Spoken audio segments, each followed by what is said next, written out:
जाए। अल्लाह अकबर। जिसने जानवरों के हुकूक बताए, जिसने इंसानों के हुकूक बताए, जिसने रास्ते के हुकूक बताए, जिसने दरख्तों के हुकूक बताए, जिसने पत्थरों के हुकूक बताए, अल्लाह अकबर। जिसने अल्लाह अकबर शौहर की चिता पर चलने वाली औरत के कदमों में जन्नत को समेट कर रख दिया और औरत का मकाम बताया। अल जन्नत तहता अक़दामिल उम्महातिकुम, जन्नत तुम्हारी माओ के कदमों के नीचे है। जब तक हुजूर तशरीफ न लाए थे, बेवाओं को चिता पर जलाया जाता था। आमिना के लाल एक बेवा खातून की गोद में तशरीफ ला करके दुनिया को बताते हैं, अरे अगर बेवा मनहूस होती तो नबी की माँ बेवा क्यों होती? नबी की माँ जैसे खुशनसीब भी कोई हो सकता है। किसी का बेटा गौस है, किसी का बेटा कुतुब है, किसी का बेटा अब्दाल है, अरे किसी का बेटा कलीमुल्लाह है, किसी का बेटा नजीउल्लाह है, किसी का बेटा कलीमतुल्लाह है। तन्हा आमिना है जिसका बेटा हबीबुल्लाह। क्या कहने, जिंदाबाद जिंदाबाद।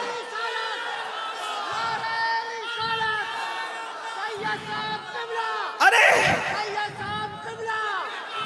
जिस बेवा को सबने मनहूस जान करके जो है वो रुस्वा किया था, मेरे नबी ने उन्हीं बेवाओं की इज्जत बढ़ा दिया। बेवा माँ की गोद में तशरीफ ला के बताया, इतनी बरकत वाला रसूल जब बेवा माँ की गोद में आता है तो बेवा मनहूस नहीं हो सकती। उसका कसूर क्या है? इधर माँ को बेवा माँ की इज्जत बढ़ाई और उधर 2 मरतबा बेवा होने वाली खदीजतुल कुबरा को सुहागन बनाकर उम्मुल मोमिनीन बना दिया, तमाम मोमिनों की माँ बना दिया। देखो तो सही। और हुजूर के आने का सबसे पहले फायदा किसको मिला? औरत को मिला। और भी कौन सी औरत? आजाद औरत नहीं, आजाद औरत से भी ज्यादा गिरा हुआ दर्जा जो है वो कनीज औरत का था। लेकिन हुजूर जैसे दुनिया में तशरीफ लाए, कनीज दौड़ी दौड़ी गई और अबू लहब से कहा, अबू लहब मुबारक हो, तेरे घर भतीजा आया है, तेरे भाई अब्दुल्ला के यहाँ बेटा आया है। ऐसे ही अबू लहब ने उंगली का इशारा करके कहा, जा मैंने भतीजे की खुशी में तुझे आजाद कर दिया। गोया के नबी आके बता रहे हैं, अब मैं आ गया हूँ, औरतों को आजाद कराने के लिए आया हूँ, औरतों को आजादी देने के लिए। की आमद का सबसे पहला फायदा औरतों को मिला। आज लोग औरतों के हुकूक की बड़ी बात करते। मुझे यहाँ पर हुजूर की मिलाद की बात करनी, जश्न मिलाद। हुजूर आए, इनकलाब आया। पहले मैं आपके सामने कुछ बातें पढ़ना चाहता हूँ। आयत मुबारका जो पढ़ी है उस पर गुफ्तगू करने से पहले तमहीद के तौर पे अगर थोड़ी देर मुझे आने वाले शोरा और खुतबा का ख्याल है, वो मेरे बाद मेरी ही तरह वो मेहमान है, लेकिन चूंकि मैं पहले इसलिए बोल लेता हूँ कि मेरी गुफ्तगू जो है चूंकि बड़ी खुश्क होती है और रात जब ढल जाती है तो मेरी गुफ्तगू आपके कोई फायदे की नहीं रह जाती।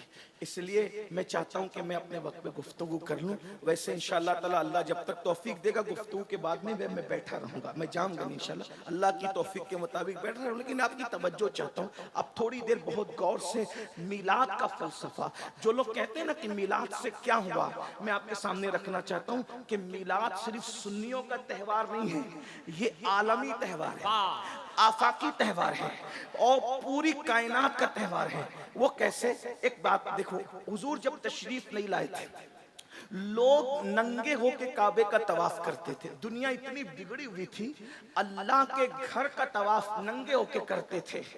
अल्लाह के घर पर, काबतुल्लाह पर 360 बुत रखे हुए थे और जिना करने के लिए जब कोई औरत न मिले तो वो बकरियों से और जानवरों से तक जिना करते थे। अखलाकी गिरावट कितनी थी। और सबसे बड़ी बात ये, आज जो दहशतगर्द लोग हैं उनकी तो हम लोग मुखालफत करते ही है दहशतगर्दों की, लेकिन आपकी खास नौजवानों की खास तवज्जो, आज के दहशतगर्दों की अहले सुन्नत ने हमेशा मुखालफत की है, क्योंकि हम सूफिया के मानने वाले लोग हैं। हमारे यहाँ किसी के हाथ की माला तोड़ना भी जायज नहीं है। तो जब हाथ की माला तोड़ना भी जायज नहीं है, अरे माला टूटती है तो मोती बिखरते हैं। आपकी अगर तवज्जो मेरी तरफ है तो इधर सुने भैया, बात नहीं करें तो जो इस तरह हुजूर का जिक्र हो रहा है, कोई किसी का जिक्र न करे, बस अब यार का जिक्र होगा बस, और किसी का जिक्र नहीं। तवज्जो फरमाए, माला टूटती है तो मोती बिखरते हैं, लेकिन जब सर किसी का अलग किया जाता है तो उसका पूरा खानदान बिखरता है ना। तो हमारे यहाँ जब माला तोड़ने की किसी के हाथ की इजाजत नहीं है तो फिर किसी का सर काटने की इजाजत कैसे कैसे हो सकती है? जिस मजहब में वुजू करते वक्त पानी जाय करने की इजाजत नहीं है, जबकि हमारे यहाँ वुजू इबादत है, तो जब इबादत के नाम पर पानी जाय करना हराम है, तो बगैर इबादत के किसी के खून को जाय करने की इस्लाम इजाजत कैसे दे सकता है? हमारा मजहब अमन का मजहब है, शांति का मजहब है, सुकून का मजहब है। दहशत गर्दी की हमारे यहाँ इजाजत नहीं। हमारे यहाँ तो अल्लाह अकबर, इतना भी एहतियात है, अगर कोई सो रहा हो तो इतनी जोर से सलाम मत करो कि उसकी नींद में खलल आए। हमारे यहाँ सोने वाले को उसकी नींद का ख्याल है, नींद का ख्याल। तो जब लोगों की नींद का ख्याल है तो लोगों की जिंदगी का कितना ख्याल होगा, लोगों के खानदान का कितना ख्याल होगा, लोगों की खुशियों का कितना ख्याल होगा, लोगों के अरमानों का कितना ख्याल होगा। लेकिन लोगों ने दीन समझा नहीं, इस्लाम समझा नहीं, इस्लाम के खिलाफ बकवास करते रहते हैं। लेकिन हमारी जिम्मेदारी है कि हम अपनी जिम्मेदारी पूरी करें। तो हम सूफिया के मानने वाले दहशतगर्दी की और दहशतगर्दों की मुखालफत हमने हमेशा की है। लेकिन एक बात मैं आपके सामने रखना चाहता हूँ, रसूलुल्लाह की आमद के बाद दुनिया में जितने भी दहशतगर्द बाद में पैदा हुए, वो लोग छोटे दर्जे के दहशतगर्द हैं। क्यों? क्योंकि हर दहशतगर्द दूसरों के बच्चों को मारता है, अपने बच्चों को नहीं मारता, बल्कि दूसरों के बच्चों को भी वो मारता है तो अपने बच्चों की खुशी के लिए मारता है ना? यही है। लेकिन जब रसूलुल्लाह सल्लल्लाहु अलैहि वसल्लम की मिलाद नहीं हुई थी, तो उस वक्त दुनिया इतनी बड़ी दहशतगर्द थी कि लोग अपने बच्चियों को अपने हाथों से जिंदा दफन करते थे। आज कितना भी बड़ा दहशतगर्द हो, अपना बच्चा नहीं मारेगा, मगर हुजूर की आमद से पहले लोग अपने बच्चों को दफन करते थे, बेटियों को जिंदा दफन किया। और कमजोर बच्चे, बेटे भी अगर कमजोर पैदा होते तो उस जमाने का दस्तूर था कि कमजोर बेटों को भी पहाड़ पे मां लेकर के जाती और उसको फेंक देती और ये कहती कि जमीन पर कमजोरों को जीने का हक नहीं है। मैं एक रिवायत बयान करता हूं जिससे आपको मिलाद की अहमियत पता चलेगी। बहुत तवज्जो के साथ मेरे अल्फाज के जामे में एक रिवायत सुने, फिर मिलाद की अहमियत आपको पता चलेगी कि मिलादुन नबी है क्या, आमद रसूल है क्या, मिलाद मुस्तफ़ा सल्लल्लाहु अलैहि वसल्लम है क्या, और मिलाद से किस किस को फायदा पहुंचा, किस तरह पहुंचा। आज लोग कहते हैं, पूरी दुनिया में कह रहे हैं, बेटी बचाओ, बेटी पढ़ाओ, बेटी की इज्जत करो। ये बात अगर आज लोगों को 1450 साल के बाद समझ में आई है तो ये सिर्फ मिलाद मुस्तफ़ा का सदका है, आमद रसूल का सदका है। वरना जिनकी जबानें आज बेटी बेटी कर रही है, कल इन्हीं की जबानें बेटियों के ताल्लुक से क्या थी, मैं वो थोड़ा सा जायजा पेश करता हूँ। ये तारीख के अनमिट नकूश है जिस पे टिप्पणी नहीं कर रहा हूँ, सिर्फ हकायक आपके सामने रख रहा हूँ। देखिए, अल्लाह के रसूल अलैहिस्सलाम की आमद से पहले नंगे होके काबे का तवाफ करना, अगर औरतें मखसूस अय्याम में चली जाए तो औरतों को घरों के अंदर अंधेरे में बंद कर दिया जाता था। अगर बेवा होती थी तो हमारे भारत ही के अंदर ये तरीका था। सबूत है, मैं किसी मजहब पे टिप्पणी नहीं कर रहा हूँ, हालात बता रहा हूँ। हालात सिर्फ आप चेक करें क्या हालात थे। जब कोई औरत बेवा हो जाती थी, उसका सर मोड़ दिया जाता था, उसके बालों को मोड़ करके उसको जो है कमरे में कैद कर दिया जाता था। वो शादियों में नहीं जा सकती थी, वो खुशी की महफिल में नहीं जा सकती थी। अब सुहागन औरतें उसको सुबह के वक्त देखती तो अपना चेहरा फेर लेती थी। सुबह के वक्त अगर औरतें आंगन से गुजरती, बेवा औरतें, तो वहां पर पानी डाला जाता था। ये बेवाओं के साथ, यानी बेवा का शौहर क्या मर गया, उसकी जिंदगी मौत से बदतर कर दी जाती थी। पहले तो जला दी जाती थी शौहर के साथ, और अगर जो बच भी जाती वो इस तरह बदतरीन हालात में जिंदगी गुजारती थी कि उसको कहीं हक हासिल नहीं था। ये दुनिया के हालात थे। यूनान को देखें, हिंदुस्तान को देखें, अरब को देखें। लेकिन अब आइए थोड़ा सा मिलाद पर तवज्जो करते हैं। हुजूर अलैहिस्सलाम की मेहनतें बहुत हैं, आप गौर कीजिएगा। बात जो कुछ चिल्लाने पिछ उन्हें चिल्लाने दें, क्यों चिल्लाने मुझे नहीं पता, लेकिन अगर जिक्र रसूल से बड़ी भी कोई चीज उनके नजदीक है तो वो बात करते रहे। लेकिन मुझे कोई गुस्सा नहीं इस पर।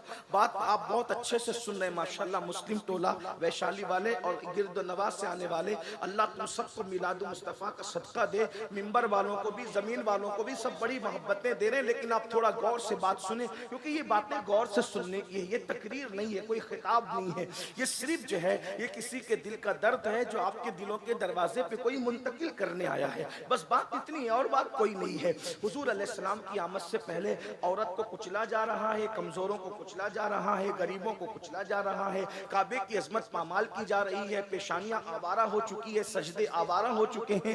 एक खुदाए वादहू ला शरीक को छोड़कर गोबर की इबादत हो रही है, चूहों की इबादत हो रही है, बंदर की इबादत हो रही है, दरख्तों की इबादत हो रही है, पत्थरों की इबादत हो रही है। यानी जो इबादत के लायक है उसको छोड़ के सबकी इबादत हो रही है। यानी कि सुन, गौर तो फरमाए, अंदाजा तो फरमाए, गौर तो करें, इंसान कितना बिगड़ चुका था। इंसान का चेहरा इंसान की तरह था, वो दरिंदों से ज्यादा वहशी हो चुका था, जानवरों से बदतर हो चुका था। जो खुदा की हक तलफी करने लगे वो किसका हक अदा करेंगे? अल्लाह अकबर, अल्लाह अकबर। अंदाजा फरमाए हुजूर के आने से पहले के हालात जो मैं वाकया पेश करके आपको समझाना चाहता हूँ, बताना चाहता हूँ, जरा उसको महसूस करें। अगर दूसरे मकातिबे फिक्र के भाई आए हैं उनसे भी मेरी गुजारिश है कि जरा मिलाद पर तवज्जो करें। मिलाद किस चीज का नाम है? मिलाद कहते किसे? अगर आपने किसी से सुन करके जो है वो यूं ही बोलना शुरू कर दिया है और यूं ही आप हुजूर अलैहिस्सलाम की मिलाद पर टिप्पणी करते हैं तो थोड़ा सा एक मुताला करें, मिलाद किस चीज का नाम है। दरअसल बात यह कि जब अल्लाह के रसूल तशरीफ लाए तो हुजूर अलैहिस्सलाम की आदत करीमा थी कि आका अलैहिस्सलाम फज्र की नमाज के बाद अपने सहाबा की तरफ रुख करके और किबले की तरफ पीट करके बैठ जाते थे और सहाबा किराम से पूछते थे, आप में से किसी ने कोई ख्वाब तो नहीं देखा? सहाबा अगर ख्वाब देखते तो हुजूर को वो बयान करते, हुजूर अलैहिस्सलाम उस ख्वाब की ताबीर बयान करते। कभी कोई ख्वाब हुजूर देखते तो अल्लाह के रसूल अलैहिस्सलाम अपना ख्वाब बयान करते और उनको ताबीर बताते। इसी तरह कभी कभी ऐसा होता जमाने जाहिलियत की बातें यानी हुजूर अलैहिस्सलाम की आमद से पहले की बातें निकल जाती तो कभी सहाबा रो पड़ते, कभी मुस्कुरा पड़ते। कभी कभी ऐसा होता कि हुजूर फरमाते वो जमाने जाहिलियत के फला शायर ने एक शेर कहा था, किसी को याद है तो सुनाओ। उसका शेर क्या था वो सुनाओ। यानी हुजूर की एक महफिल थी जहां रोना भी था, जहां मुस्कुराना भी था, जहां तबस्सुम भी था, जहां तकल्लुम भी था। एक महफिल में सारी अंजुमने सिमट आती थी।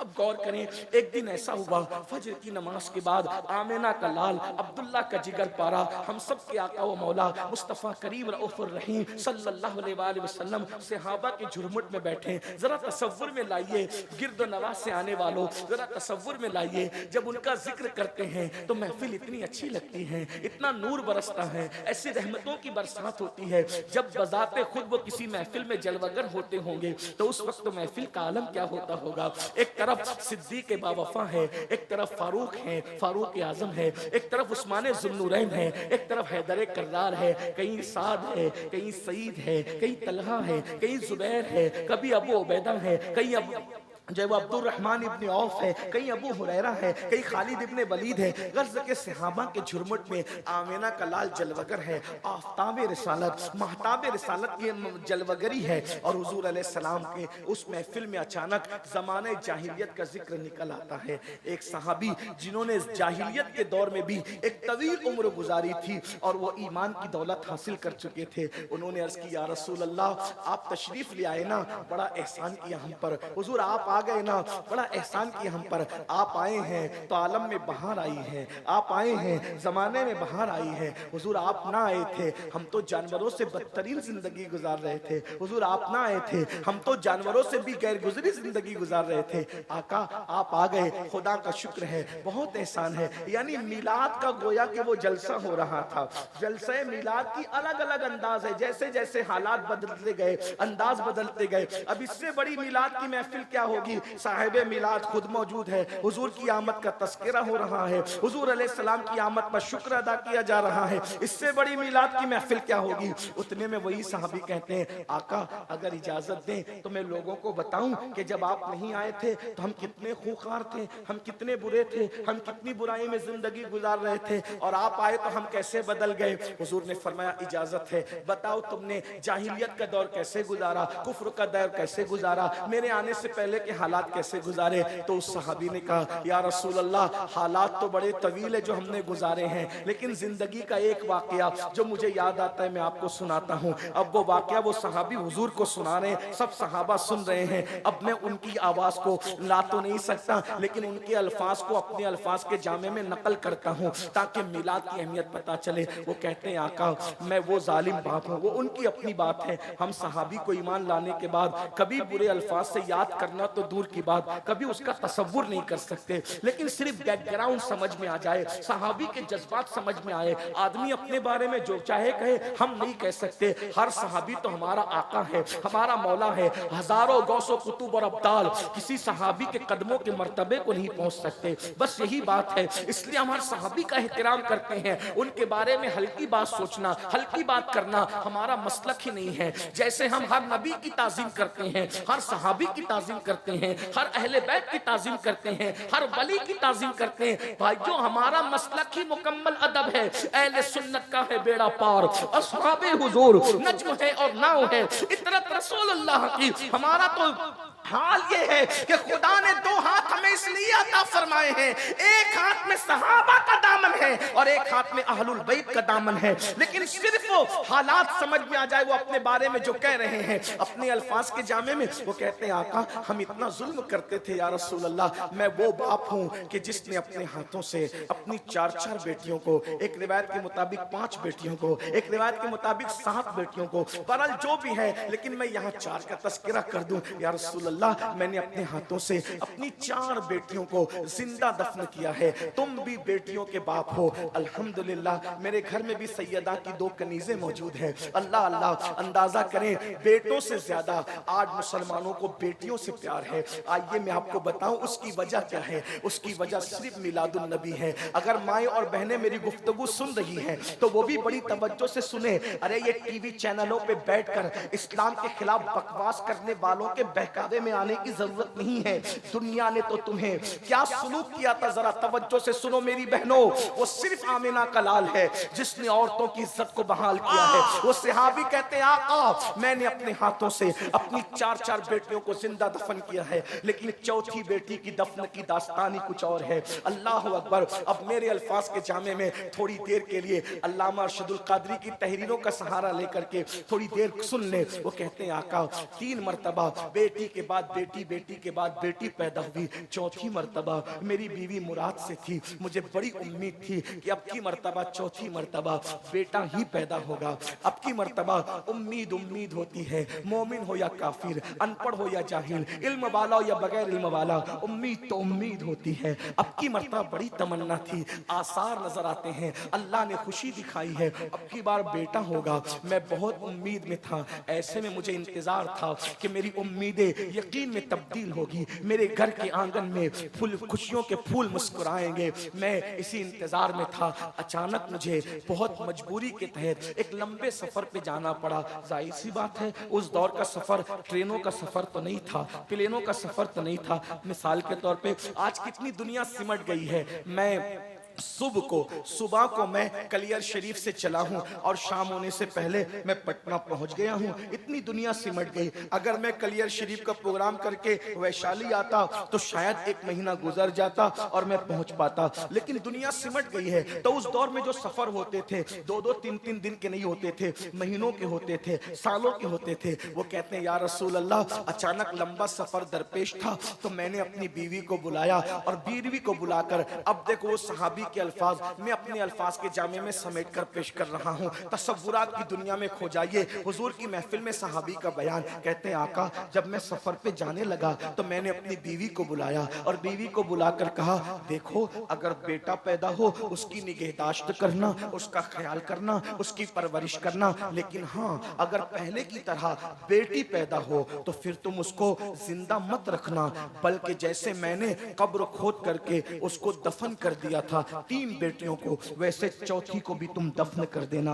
गोया के एक बाप अपनी बीवी को अपनी बेटी के हवाले से ये वसीयत कर रहा था सफर पर जाने से पहले पहले कि जब तेरे यहाँ बेटी पैदा हो तो तू ममता का इजहार न करना, ममता का इजहार न करना, बल्कि नागिन बन करके उसको डस लेना। अल्लाह अकबर। अंदाजा फरमाए बेटी का ये हाल था, बेटी के बारे में तसव्वुरात थे। और उसके बाद फिर मैं सफर पे चला गया और जब बहुत बहुत तवील अरसे के बाद मैं सफर से वापस आया तो मैंने अपनी बीवी से सबसे पहला सवाल ये किया, बताओ जो अमानत मैं तुम्हारे पेट में छोड़ करके गया था उस अमानत के बारे में तुम क्या कहती हो। मेरी बीवी ने मुझसे झूठ बोला और उसने कहा, मेरे सरताज मुर्दा बच्ची पैदा हुई थी, मैंने फेंक दिया, बात आई गई हो गई, अब मैं अपनी नॉर्मल जिंदगी गुजारने लगा। एक दिन ऐसा हुआ या रसूल अल्लाह, जो घर आने का मेरा टाइम था उसके अलावा यानी उस टाइम के अलावा जल्दी से मैं घर आया तो मैंने क्या देखा कि मेरे घर के आंगन में मेरी बीवी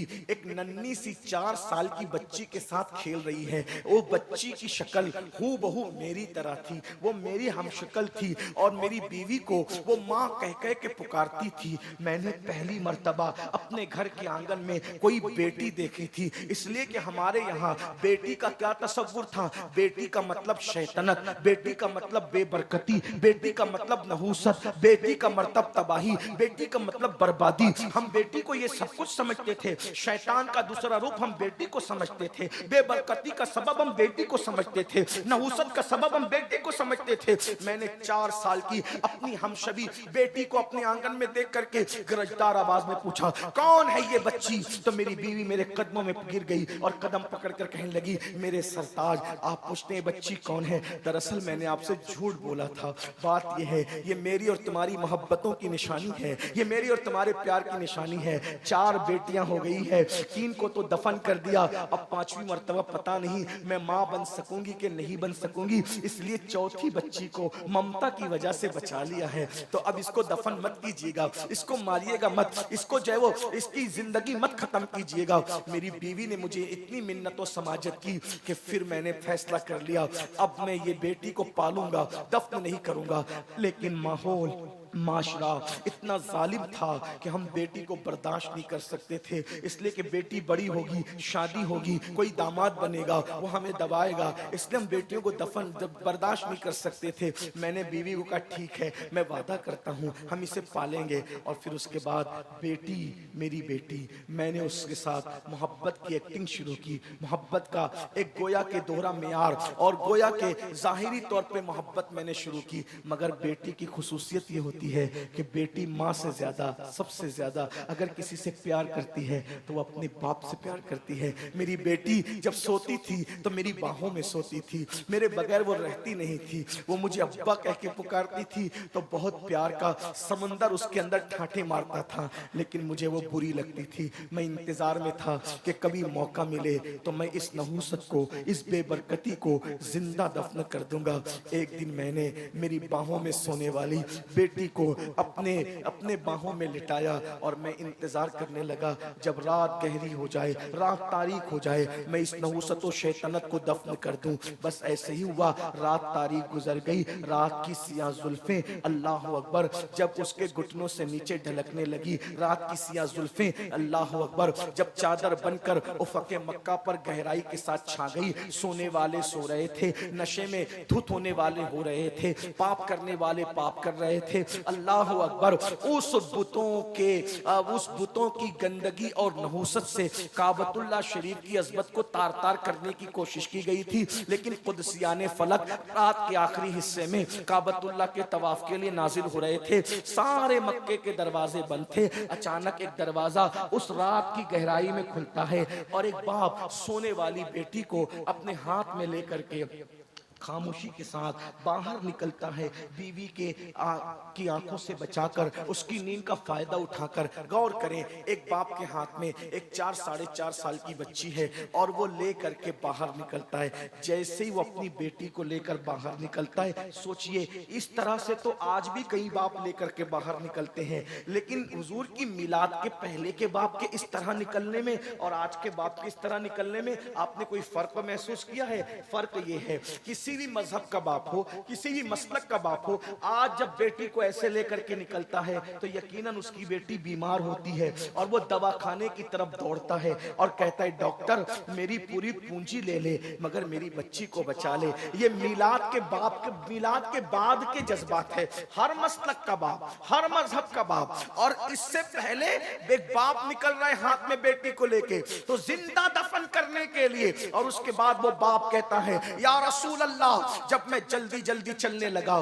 तो मेरा पैर एक पत्थर से टकराया, मैं जमीन पे गिर गया। जब जमीन पे गिरा हूं तो मेरी बच्ची दूर गिरी है, मैं गिरा हूं, लेकिन मैं इस बच्ची की नींद उस ठोकर की वजह से जमीन पे गिरने से खुल गई। मैं उठा, जल्दी से मैंने उठा, संभला, और इससे पहले कि मेरी बीवी को खबर हो और वो दौड़ती हुई आए इस बच्ची को बचा ले, मैंने बच्ची को उठाया तो बच्ची जाग चुकी थी। वो रोकर कहती थी, बाबा तुम्हें कहीं चोट तो नहीं आई? बाबा तुम्हें कहीं, बेटी तो बेटी थी ना, बाबा तुम्हें कहीं चोट तो नहीं आई? अल्लाह अकबर। आका, उसके इस मासूमाना जुमले पर भी मेरा दिल नहीं पिघला। मैंने कहा चलो। उस बच्ची ने कहा, आप मुझे अंधेरे में कहां ले जा रहे हैं? मैंने कहा चलो।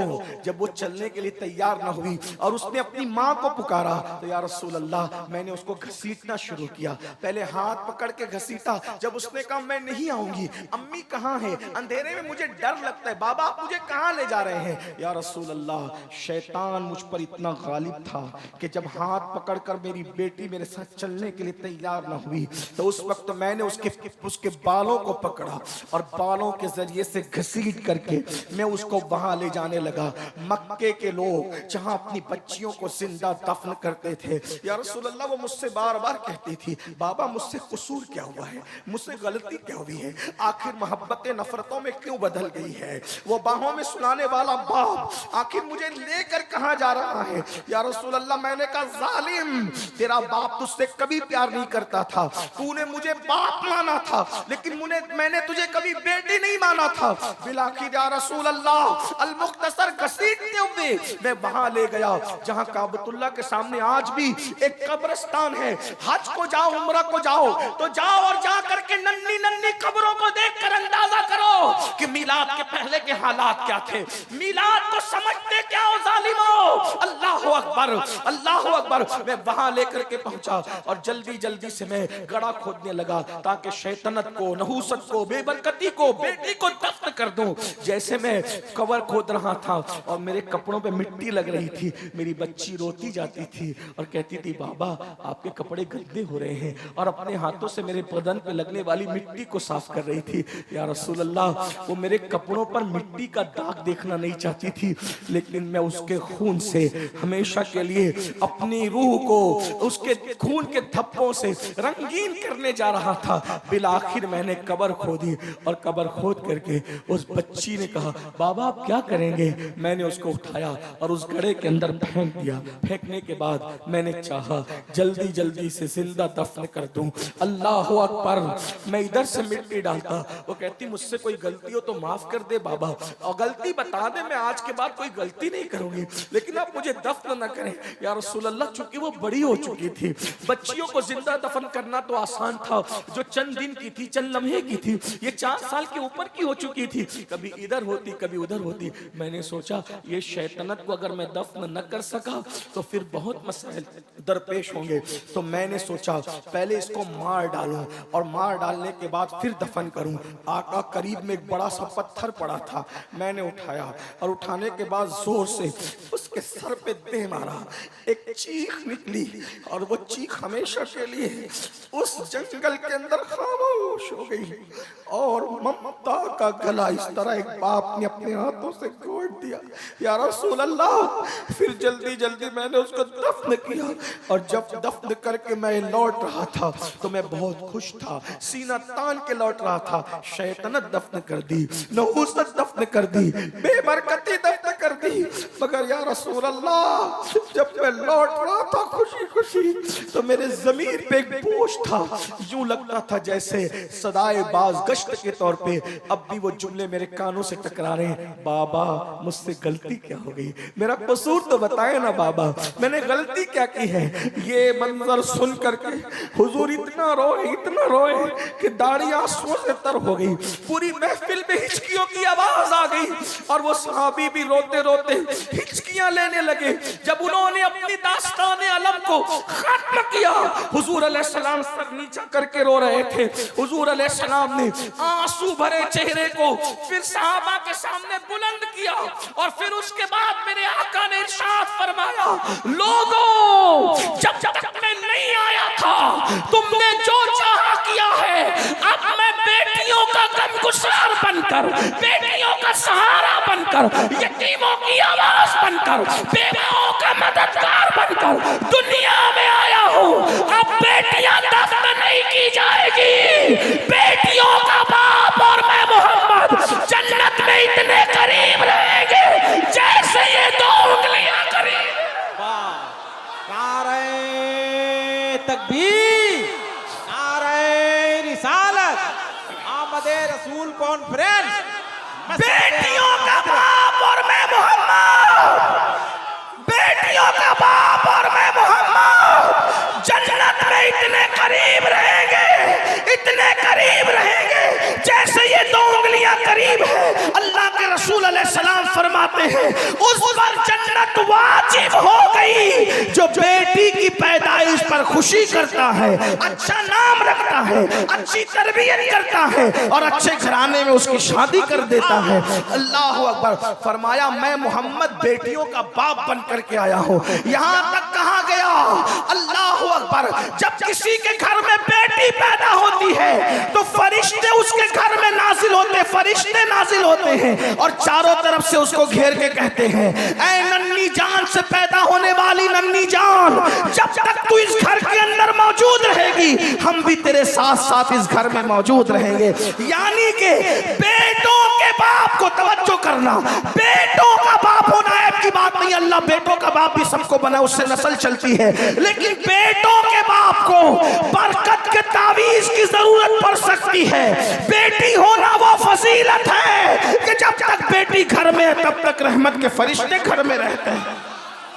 ये बेटी है। अल्लाह अकबर। अंदाजा फरमाए। अब आपसे पूछता हूं, वो मसलक के लोग जो मिलाद के मुनकिर हैं, मैं कोई गाली नहीं दे रहा हूं, लेकिन जरा गौर करो मौलवी साहब, आप मिलाद के मुनकिर हो, अगर आप बेटी को सीने से लगा के माथा चूम रहे हो तो ये आपके दारुल की मेहनत है या मिलादुन नबी का इनकलाब है? क्या है?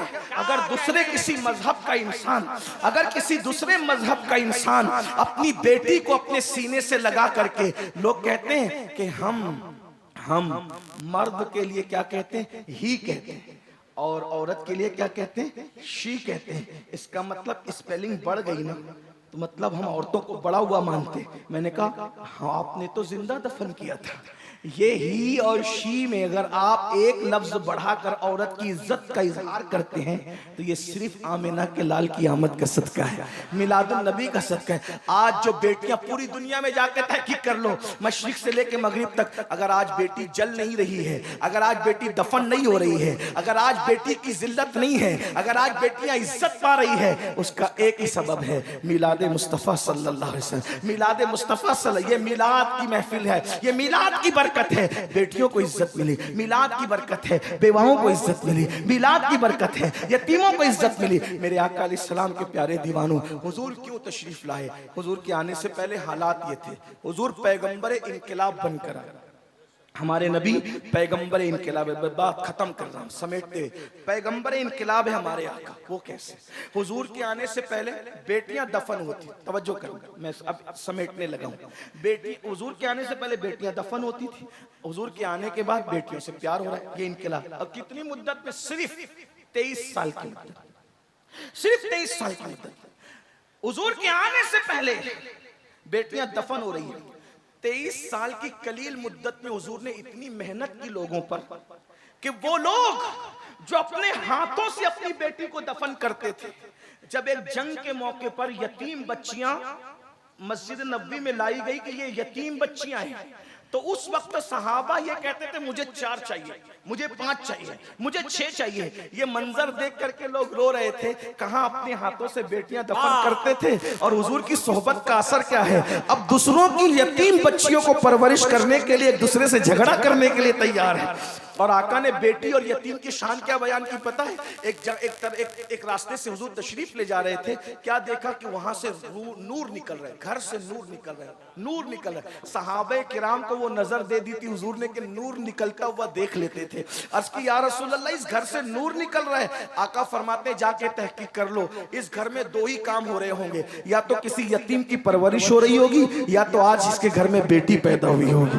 अंदाजा फरमाए, ये बेटी की शान है। इसलिए मैं आज भी आपसे कहता हूं, बेटी को बुरा मत समझो, बेटी को मनहूस मत जानो, बेटी को बुरा मत जानो। आजकल लोग बेटी को बोझ समझते हैं, आजकल लोग बेटी को बुरा समझते हैं। लेकिन एक बात आगे बढ़ने से पहले कह दूं, बल्कि बहनें मौजूद हो तो ये भी कह दूं, आज दुनिया इतनी जालिम हो गई, फिर से जालिम हो गई। हुजूर की आमद से पहले लोग बेटी को जिंदा दफन करते थे, मगर इतना तो हक देते थे कि वो पैदा हो जाए। तवज्जो करना, इतना तो हक देते थे कि वो पैदा हो जाए, पैदा हो। आज के तरक्की याफ्ता दौर में जब इस जालिम माशरे को पता चलता है कि पेट में बेटी है, तो डॉक्टर को रिश्वत देकर और ज्यादा पैसे देकर पटा फुसला कर मां के पेट में ही उस बच्ची को कत्ल कर देते, चमचों से, छुरियों से। मक्के के काफिर बेटी को कम से कम कब्र में तो दफन करते थे, लेकिन आज के जालिम टुकड़े टुकड़े करके गटरों में बहा देते हैं। अपनी औलाद को पेट से गिराने वालों, औलाद के कातिलों, सुन लो, अल्लाह के रसूल ने फरमाया तुम पर जन्नत की खुशबू भी हराम है। जो मां के पेट से बच्चों को गिराते हैं गुर्बत के खौफ से, जहेज के खौफ से, शादी की महंगाई की बुनियाद पर, आका इरशाद फरमाते हैं कि ये बच्चे जिनको मां के पेट से गिराया जा रहा है, क़यामत के दिन बगैर सर के उठेंगे और अल्लाह की अदालत में अर्ज करेंगे, मौला इन माँ बाप से, जालिम से पूछ कि हमने क्या गलती की थी जिसकी सजा दी गई कि हमें दुनिया में आने से पहले कत्ल कर दिया गया।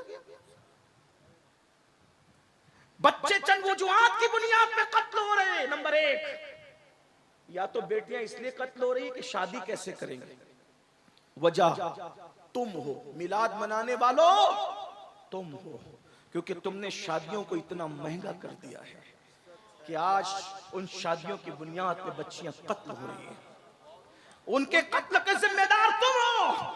और बड़ी माजरत के साथ खू गरे हमद से थोड़ा सा गिला भी सुन ले, मिलाद की ये महफिल मनाना शायद तुम्हें काम ना आए। माफ करना, माफ कर देना, और माफ नहीं कर सकते तो मुझसे बात कर लेना, मैं बात करने के लिए भी तैयार। क्यों काम ना है पता है? क्योंकि तुम रसूलुल्लाह की मेहनतों को जाय करने के लिए खड़े हुए हो। हुजूर अलैहिस्सलाम ने मेहनत की थी, क्यों मेहनत की और कितनी मेहनत की थी बताऊं? हुजूर की मेहनत कितनी थी? रसूलुल्लाह के आशिक बन के हुजूर की मेहनत को जाय करने खड़े हुए हो। तो ऐसे आशिकों पर हुजूर की मेहनत का अंदाजा नहीं। अरे बाप कलकत्ता जाके, दिल्ली जाके, सऊदी जाकर अगर माल कमा करके लाता है तो एक बेटा कहता है मेरे बाप का माथे का पसीना पैर तक आया है, तब कहीं जाकर के ये गुलशन सजा है। तुझे बाप के पसीने का इतना ख्याल है, रसूलुल्लाह के खून का तुझे ख्याल नहीं? अरे तेरा गुलशन बाप के पसीने पर सजा है, लेकिन ये दीन का गुलशन रसूलुल्लाह का खून, माथे का खून नालैन में आया था, नालैन में आया, तब ये गुलशन सजा है। तुम्हें एहसास नहीं? उम्मुल मोमिनीन सैयदा आयशा सिद्दीका ने पूछा था, या रसूल अल्लाह सल्लल्लाहु अलैहि वसल्लम, आपकी जिंदगी का सबसे मुश्किल दिन कौन सा है? थोड़ा महसूस कर ले, महसूस कर ले। मिलाद मनाने वालों, तुम बेटियों के कातिल हो, तुम बेटियों के कातिल हो, तुम सब कातिल हो। आज तुम शादी के नाम पर 2-2, 3-3 लाख का मुतालबा करते हो। तुम्हारी दीनदारियां कहां जाती है? इस्लाही माशरा का जलसा तुम रखते हो, इस्लाही माशरा के जलसे में तुम आते हो, अपने घर की शादी के मौके पे तुम्हारे इस्लाही माशरा के जज्बात कहां जाते हो? बताओ। दाढ़ियां रखते हो, उम्रे करते हो, हज करते हो, और ये जुल्म कर रहे हो। आज तुम्हें ये दर्द है, मुकर्रिर आता है तो उसके कान में फूंकते हो, मुसलमानों की बच्चियां गैरों के साथ भाग रही, जिम्मेदार कौन है? तुम हो। जब तुम गरीबों की बच्चियों के साथ शादियां नहीं करते, तुमने इतना महंगा कर रखा है। बिहार, बंगाल, यूपी में लड़के वाले जुल्म कर रहे हैं, कश्मीर में लड़की वाले जुल्म कर रहे हैं, पूरा मुल्क जल रहा है। कोई है ऐसा जो ये सोच सके कि मेरे नबी ने बेटी की आबरू बचाने के लिए मेहनत कितनी की थी? उस मेहनत को 2-3 जुमलों में सुन लें, दिल पे नक्श कर लें। उम्मुल मोमिनीन सैयदा आयशा पाक ने पूछा, आका आपकी जिंदगी का सबसे मुश्किल तरीन दिन कौन सा है? फिर खुद ही कहने लगी, चूंकि हुजूर से बहुत करीब थी और हुजूर की बारगाह में जिसको कहते हैं ना कि किसी का इतना फ्री हो जाना कि इंसान मुंह लग जाता है। हुजूर बहुत प्यार करते थे उनसे, उनके बिस्तर पे कुरान नाज़िल होता था, वो जो चाहती थी सवाल कर लेती थी। तो कहती थी सबसे मुश्किल दिन आपकी जिंदगी का कौन सा था? फिर खुद ही स्टेटमेंट दे दिया, ओहद का दिन मुश्किल था ना आपके लिए, जिस दिन आपके दंदान शहीद हो गए थे, घोड़े से आपको जमीन पे डाल दिया गया था, घुटने फट गए थे, पूरा जिस्म लहू लहान था, हुजूर खुद नहीं चलते थे, सहाबा उठा करके पहाड़ पे ले गए थे, पूरे जिस्म से लहू रस रहा था। आपके जिंदगी का सबसे मुश्किल दिन ओहद का दिन था ना आका? हुजूर ने फरमाया नहीं नहीं, 70 सहाबा शहीद हुए थे ओहद के दिन, वो मुश्किल दिन नहीं था। अमीर हमजा का कलेजा चबाया गया था। मेरी जिंदगी का वो मुश्किल दिन इतना मुश्किल था, लेकिन सबसे मुश्किल नहीं था। अमीर हमजा की नाक, कान, होठ, उंगलियां काटकर रस्सी में पिरोकर हार बनाकर पहनने वालों ने गले में पहना था, बाजू में बांधने वालों ने बाजू में बांधा था, पाजेब की शक्ल में पैर में डाले गए थे, कलेजा चबाया गया था। उस दिन हजरत हंजला पहली रात का दूल्हा शहीद हुआ था। 70 सहाबा की लाशें पड़ी थी। सरकार कहते हैं मुश्किल तो था आयशा, लेकिन सबसे मुश्किल दिन मेरी जिंदगी का वो नहीं था। फिर पूछा हुजूर कौन सा था?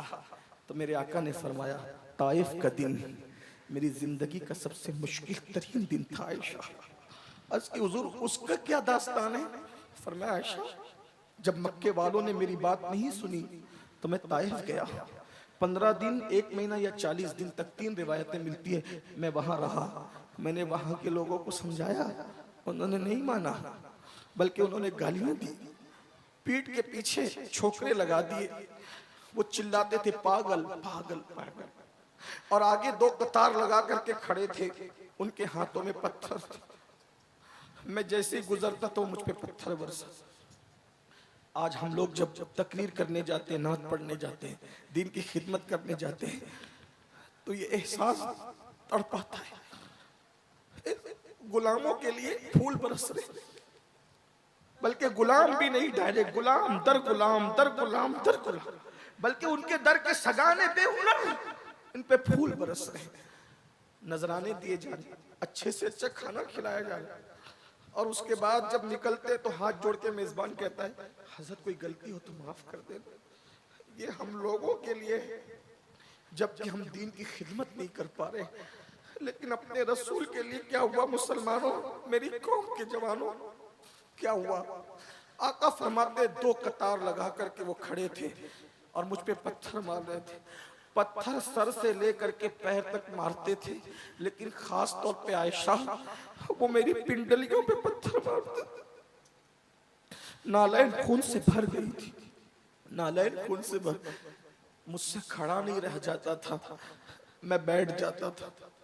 आयशा जब मैं बैठ जाता था तो वो दोनों तरफ से मेरे बाजू पकड़ के उठा के खड़ा करते थे और खड़े करके फिर मुझे मारते थे। ये हुजूर की मेहनत थी। आज हुजूर की मेहनतों पर किसको एहसास? बाप की मेहनतों का एहसास फज्र की नमाज में बेसुध सो करके मस्जिदों को वीरान करने वालों, क्या समझते हो कि सिर्फ झंडे और कुमकुमे और ये जलसे तुम्हें कयामत के दिन बख्शवा लेंगे? हुजूर की मेहनतों का एहसास किए बगैर यकीनन ये बख्शिश का जरिया है, मुझे इनकार नहीं है। मैं फिक्र रजा का अल्हम्दुलिल्लाह गुलाम हूं।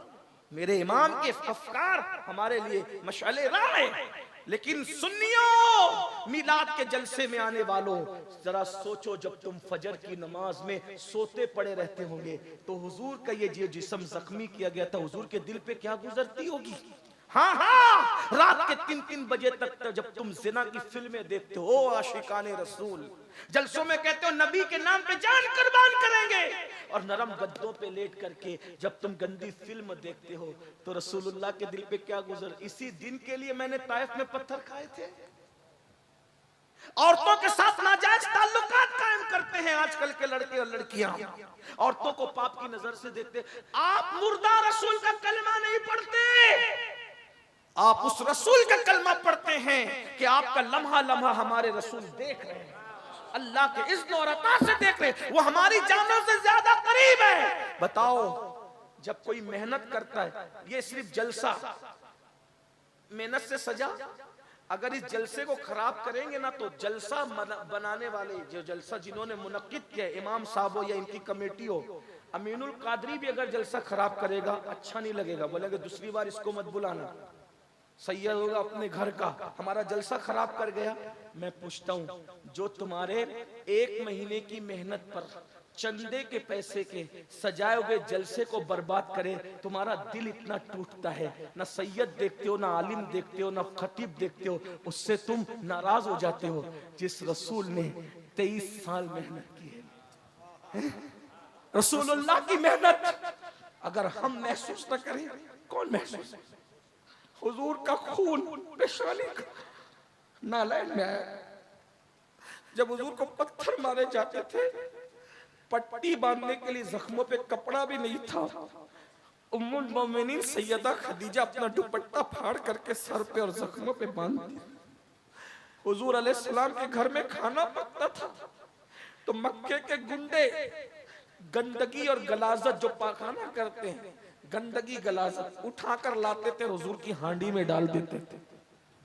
गौर कीजिए, चलते थे तो कांटे बिछाए जाते थे, कांटे। ये हुजूर की 2 बेटियों को तलाक दिया गया इसलिए कि हुजूर दीन का काम न करें। 3 साल तक के घाटी में पूरे खानदान को कैद कर दिया गया। रसूलुल्लाह के घर के बच्चों ने दरख्त की पत्तियां चबाई, चमड़े जला करके पीस करके उसका शरबत बना करके पिया। ये मेहनत है।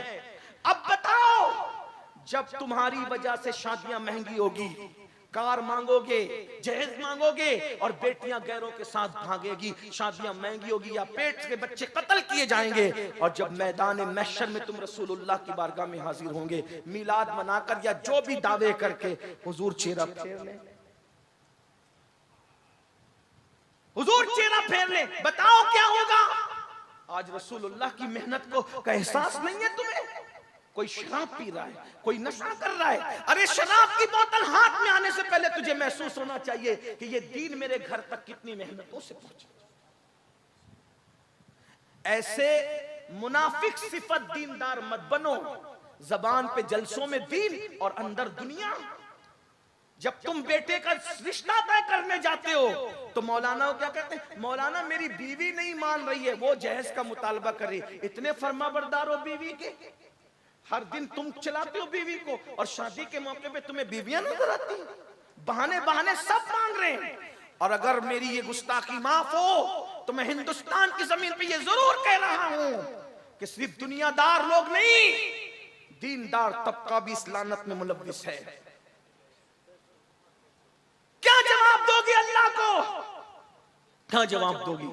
अगर वाकई मिलाद मनाना है तो इनकलाब का हिस्सा बनो और आज सच्चे दिल से तय करो, मुझे खुश करने के लिए नहीं, अपने नबी को, मिलाद वाले रसूल को जिसके जरिए से हमें जन्नत लेना है, उनको खुश करने के लिए कि इंशाअल्लाह अब मैं अपनी शादी करूं या अपने बच्चों की शादी करूं। जो कंवारे वो अपनी शादी के बारे में, जो औलाद वाले वो अपनी औलाद के बारे में ये हुजूर से वादा करें, मुझसे नहीं कि या रसूल अल्लाह, अगर आपकी उम्मत की बेटियां जहेज की वजह से पेट में कत्ल हो रही है या औरों के साथ भाग रही है, तो जब मैं अपने बेटे का निकाह करूंगा तो इंशाअल्लाह मैं यूं कहूंगा कि बगैर जहेज के निकाह करूंगा।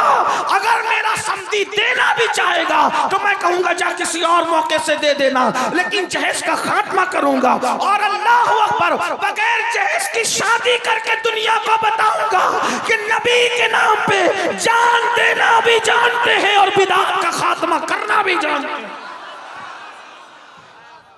अगर ये हो गया, इनकलाब आएगा, तब्दीली आएगी। याद रखना, इस दीन को हमारे घर तक पहुंचाने के लिए अल्लाह के रसूल की बहुत मेहनतें हैं। उस मेहनत का एहसास करो। आज हम सिर्फ जबान से मिलाद मनाते हैं, झंडे लगाते हैं, लेकिन हुजूर की मेहनत का हमें एहसास। भाइयों, एक दिन में 3 बार कपड़े बदलते हो, अच्छा है बदलो, 4 बार बदलो।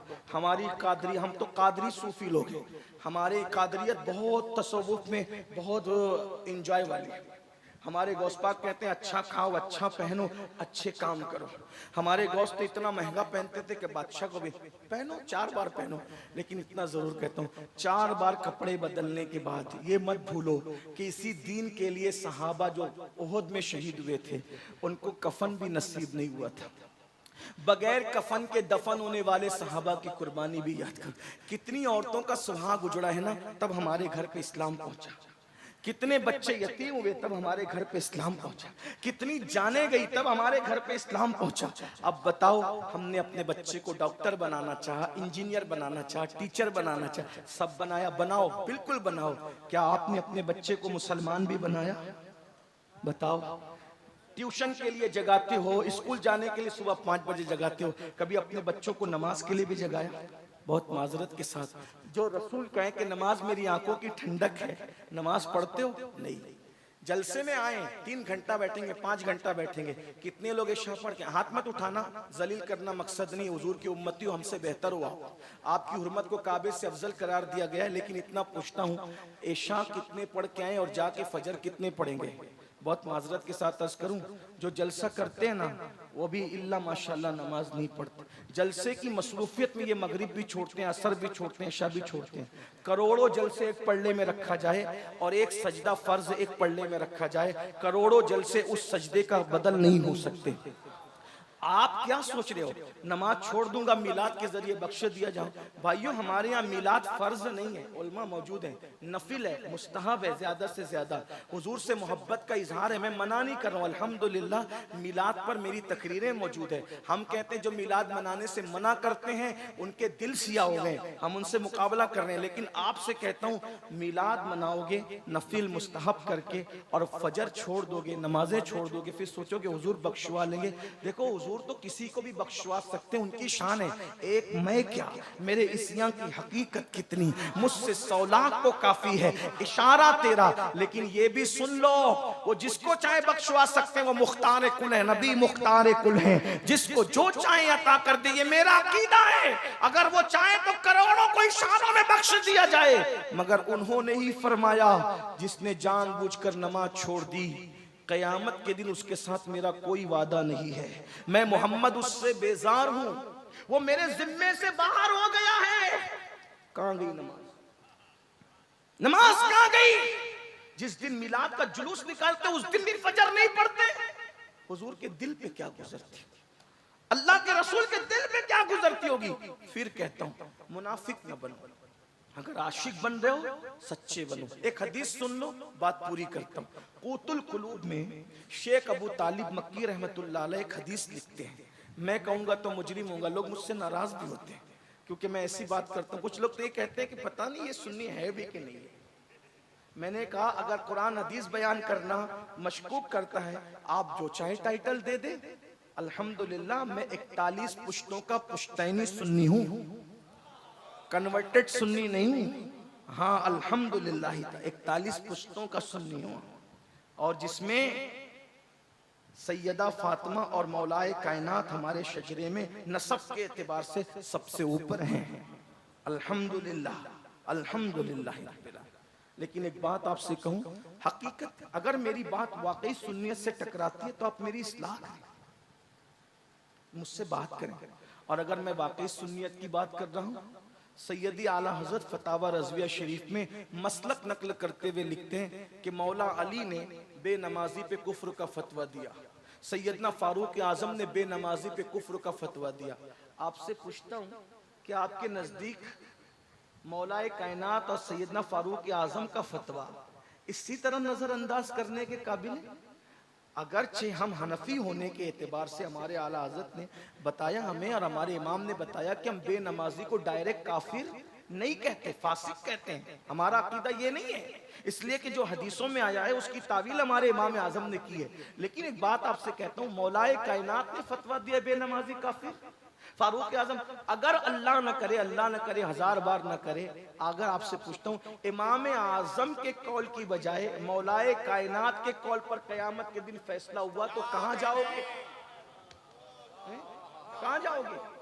मैं अफजल और तफजील की भी बात नहीं कर रहा हूँ, इमाम आजम बहरहाल गुलाम है, लेकिन आप बताएं तो सही। मन तरक सलाता मुताम्मिदन फकद कफर का लफ्जी तर्जुमा किया जाए तो क्या तर्जुमा कर? ये मुताम्मिदन फकद, ये फकद कहां जा रहा है? फकद, ये तो अहनाफ की कुशादा कल्बी है कि फकद का लफ्जी तर्जुमा नहीं करते, बल्कि उसका जो है वो उर्फी और इस्तिलाई तर्जुमा करके उसकी मानवियत को बयान कर देते हैं। लेकिन अगर ये फकत का तर्जुमा हो जाए ना तो फिर तुम्हारी आंखें खुले। आप क्या समझते हो? हम कादरी हैं, हम चिश्ती है, नक्शबंदी है, सरवर्दी है, रजवी है, बरकाती, वारसी है, मदारी। मैंने कहा भैया सब बनो, सब सर आंखों पर, पहले मुसलमान तो बन जाओ। जो मुसलमान रसूलुल्लाह बनाने के लिए आए थे, सहाबा कहते हैं हम रसूलुल्लाह के दौर में मोमिन और काफिर में फर्क करते थे। किस वजह से? हदीस न हो, मैं गुलामी लिखने के लिए तैयार हूं, मैं गुलामी लिखने के लिए तैयार हूं, मेरी जिम्मेदारी है। सहाबा कहते हैं मोमिन और काफिर में फर्क करते थे। किस बुनियाद पर? सिर्फ नमाज की बुनियाद पर। जो नमाज पढ़ता था हम उसको मोमिन समझते थे, जो नमाज नहीं पढ़ता था हम उसको काफिर समझते। ये रसूलुल्लाह के दौर का ये पहचान थी, ये पहचान थी रसूलुल्लाह के दौर में। बताओ बताओ, सहाबा के नजदीक अपना ईमान साबित नहीं कर सकते, गौसे पाक के नजदीक अपना ईमान साबित नहीं, जाओगे कहां? डर नहीं लगता? जो माल और जो दौलत कब्र में नहीं लेकर के जाओगे, उसके लिए 12-12, 14-14 घंटे मेहनत करते हो, और जो नमाज कब्र के अंदर साथ जाएगी उसके लिए 10 मिनट नहीं निकाल सकते।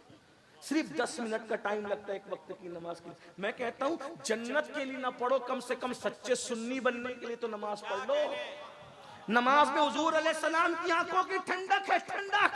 और याद रखना, आका फरमा रहे कि क़यामत के दिन उसके साथ मेरा कोई वादा नहीं है, मैं उससे बेजार हूं। और याद रखना, हम सुन्नियों का अकीदा है, सुन्नियों, जब तक रसूलुल्लाह के हाथ नहीं उठेंगे जन्नत किसी को नहीं मिलेगी। तुम और मैं तो दूर की बात, आलिम मौलाना मुफ्ती साहबा दूर की बात, खलीलुल्लाह को भी उस दिन रसूलुल्लाह की हाजत हो है। खलीलुल्लाह को हाजत रसूलुल्लाह की। जब तक हुजूर की बारगाह में अल्लाह अकबर निगाहे करम ना होगी, किसी की बिगड़ी ना बनेगी। अब सोचो, नमाज छोड़ने वालों 10 मिनट का टाइम लगता है, मिलाद मनाने वालों मनाओ, धूम से मनाओ मिलाद, हश्र तक डालेंगे हम पैदाइश मौला की धूम, मिस्ल फारस नजद के किले गिराते जाएंगे, खाक हो जाएं अदू जलकर मगर हम तो रजा, दम में जब तक दम है जिक्र उनका सुनाते जाएंगे। मिलाद मनाई जाती रहेगी, लेकिन गौर से सुनना। हुजूर के पास गए, या रसूल अल्लाह नजरे करम कर दे, जन्नत दे दे। और हुजूर ने नजरे चेहरा फेर लिया। जालिम, तू जिना की फिल्में तो देखता था, लेकिन 10 मिनट तुझे नमाज के लिए नहीं था। माल कमाने के लिए कलकत्ता, दिल्ली और सऊदी तक गया, लेकिन घर का बिस्तरा छोड़ के मोहल्ले की मस्जिद तक नमाज के लिए, मेरी आंखों की ठंडक के लिए न जा सका। बोलो, ये दुनिया है, बेवफा है। भाइयों, औलाद के लिए जो कमा के जमा रहे हो, जमाओ, बहुत जमाओ, अल्लाह तुम्हें खूब दे, मैं मना नहीं कर रहा हूं, लेकिन ये सब औलाद ऐश करेगी, ऐश। जीते जी बच्चे 24 घंटे में खैरियत का फोन नहीं करते माँ बाप को, ये मरने के बाद मगफिरत की दुआ करेंगे ये मसलूब बच्चे हैं? खुद सोचो, सऊदी चले जाएं, दिल्ली चले जाएं, कलकत्ता कमाने के लिए, बूढ़ी ना इंतजार, उसको तो बड़ा फक्र कि मेरा बच्चा सऊदी में है, मेरा बच्चा दिल्ली में, मेरा बच्चा कलकत्ता में। 24 घंटे में एक फोन नहीं आता बूढ़े माँ बाप। बताओ ना, इबरत ले लो, इबरत। अल्लाह सबके बच्चों को नेक बनाए, लेकिन इबरत ले लो कि जो बच्चे 24 घंटे में हमें जीते जी फोन नहीं कर रहे हैं, वो हमारी मगफिरत के लिए दुआ क्या करेंगे? जो कुछ करना अपने लिए कर लो, यही से कर लो, अपने हाथों से कर लो। ला तंसा नसीबक मिनद दुनिया, दुनिया से अपने नसीब का मत भूलो, सिवाय कफन के कुछ नहीं ले जाओगे। सब यहाँ बहुएं राज करेगी, बेटे राज करते रहे, लेकिन आपका हमारा कोई नहीं है। कब्र में कीड़े चलेंगे, इन मोटे मोटे नरम नरम खूबसूरत जिस्मों में कीड़े चलेंगे। बहुत घमंड है ना अपने नसब पर, अपने जिस्म पर, अपनी दौलत, कीड़े चलेंगे। मैं कोई बद्दुआ के तौर पे नहीं कह रहा हूं, हकीकत है। ऐसे कीड़े की हड्डियां भी चाट जाएंगे कीड़े, क्योंकि हुजूर से वफा नहीं, नमाज नहीं पढ़ी, हुजूर की बात नहीं मानी, सिर्फ जबान से दावे करते रहे। मगर हाँ, अगर कोई सच्चा रसूलुल्लाह का वफादार है, कीड़ा चलना तो दूर की बात, इंशाअल्लाह उसका कफन भी मैला नहीं होगा। लेकिन कोई वफा तो करे। जो हदीस पढ़ने लगा था वो सुन ले, बात मैं पूरी करता हूँ। क़ुतुल क़ुलूब में शेख अबू तालिब मक्की रहमतुल्लाह अलैह हदीस लाई कि अल्लाह के रसूल अलैहि सलाम का इरशाद है, मेरे आका फरमाते हैं, जो मुझसे इश्क का दावा करे, हम सब आशिक लोग हैं ना, इश्क का दावा, आका फरमाते हैं जो मुझसे इश्क का दावा करे और पूरी रात सोता रहे, मैं मोहम्मद ऐलान करता हूं कि वो झूठा है, झूठा। जो रात भर सोए इश्क का दावा करके वो झूठा है, तो जो फजर में भी सोता रहे सुबह के वक्त, वो कितना बड़ा झूठा होगा। इसका मतलब जो आशिक लोग हैं ना, वो रातों को सोते नहीं है। इश्क हो जाए तो दुरूद पढ़ते जगेंगे, नफिल पढ़ते जगेंगे। देखा उस आशिक को, देखा उस आशिक को जो माँ के पेट से वली पैदा हुआ था, लेकिन 40 साल तक इशा के वुजू से फजर की नमाज पढ़ी।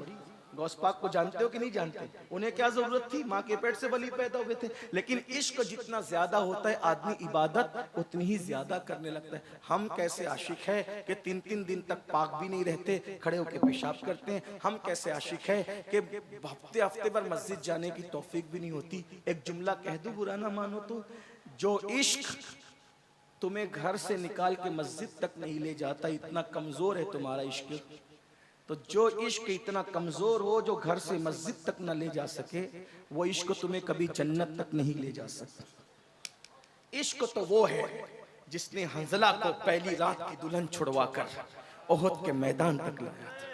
इश्क तो वो है जिसने इमाम हुसैन को मदीने का आराम छुड़वाकर करबला तक लाया था। इश्क तो वो है जिसने हमजा को इतना हौसला दिया था कि कलेजा चबवा कर भी मुस्कुरा रहे थे।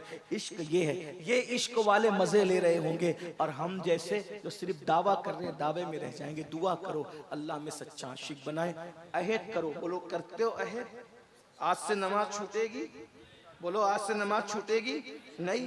कितने लोग अल्लाह के रसूल को गवाह बनाने के लिए हाथ उठाकर वादा करते हैं इंशाअल्लाह 5 वक्त की पढ़ेंगे? हुजूर के नाम पे बताओ कितने हाथ उठाते? हाँ माशाअल्लाह, उठा के रखे, हुजूर गवाह हो जाए। जरा हम भी तो देखें।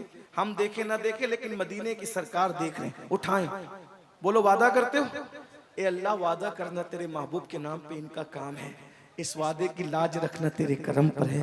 अल्लाह सबको नमाज। दूसरा थोड़ा मुश्किल वादा, कितने वो गैर शादीशुदा लड़के हैं जो वादा करते हैं कि बगैर जहेज के शादी करूंगा। हाय हाय, हाँ सुभान, उठा के रखें। ये इनके, ये मिलाद इनकलाब का नाम है। लेकिन बोलो अब्बा के कहने पर तो फिर मजबूर नहीं हो जाओगे। माँ बाप की वही बात मानना जो शरीयत के मुताबिक हो, और जो शरीयत के खिलाफ वो हाथ जोड़ के कहना कि आप कह रहे हैं ले, नबी कह रहे मत ले, मैं बाप की नहीं इस वक्त तो रसूल पाक की मानूंगा। उनसे लड़ना भी मत, उनको झिड़कना भी मत, मगर कदम पकड़ के कह देना कि आज आपकी नहीं, आज हुजूर की मानेंगे, क्योंकि हुजूर हुजूर है। अरे जब बाप छोड़ के कयामत में भागेगा तो उस वक्त आमिना का लाल कहेगा ना रहा, इधर आ, इधर आ, इधर आ, इधर आ। मेरे इमाम कहते हैं माँ जब इकलौते को छोड़े आ आ कह के बुलाते ये हैं। बाप जहाँ बेटे से भागे लुत्फ वहाँ फरमाते ये हैं। बंदे को मरकत में थपक कर मीठी नींद सुलाते ये हैं। ठंडा ठंडा पीना मीठा मीठा, ठंडा ठंडा मीठा मीठा पीते हमें पिलाते ये हैं। कसरे दना तक किसकी रसाई जाते ये हैं, आते ये जाते ये हैं, आते ये। कह दो रजा से खुश हो, खुश रहे, मुज्दा रजा का सुनाते ये हैं। अभी जवानों ने हाथ उठाए, जरा उठाए तो एक बार। हाय, भूलेंगे तो नहीं। जो गैर शादीशुदा मिंबर पर है, जरा उनकी भी जिम्मेदारी है। उनमें से कौन वादा करता है? जरा उठाए। मिंबर वाले भी हुजूर की उम्मत से अलग नहीं है। थोड़ा गुस्ताखी माफ कर दे। सब शादी, कुछ है गैर शादीशुदा। अच्छा, अब शादीशुदा लोगों का इम्तिहान है। अपने बच्चों की, पोतों की जब शादी करेंगे तो कितने ऐसे लोग हैं जो हुजूर की उम्मत की बेटियों की आबरू बचाने के लिए बगैर जहेज के शादी करेंगे? अच्छा, उठा के रखें। यही बात है। अल्लाह सबको सलामत रखे, खुश रखे, आबाद रखे। मिलाद का जश्न होता रहे। निसार तेरी चहल पहल पर हजारों ईद रबीउल अव्वल सिवाय इबलीस के जहां में सभी तो खुशियां मना रहे हैं। अल्लाह हम सबको तौफीक दे। गुफ्तगू के दरमियान अगर कोई गलती हो तो अल्लाह ताला माफ कर दे। अस्तगफिरुल्लाह रब्बी मिन कुल्लि ज़ंबिन व अतूबु